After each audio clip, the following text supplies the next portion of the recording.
প্রাণের পথে অবিচল থেকে আমার মরণ যেন হয়।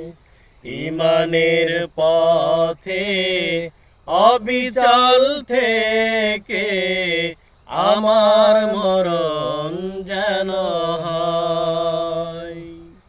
তোমারই কাছে মিনতি আমার,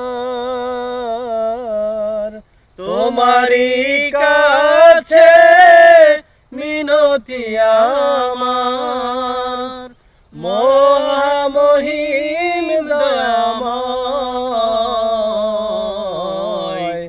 ঈমানের পথে অবিচল থেকে আমার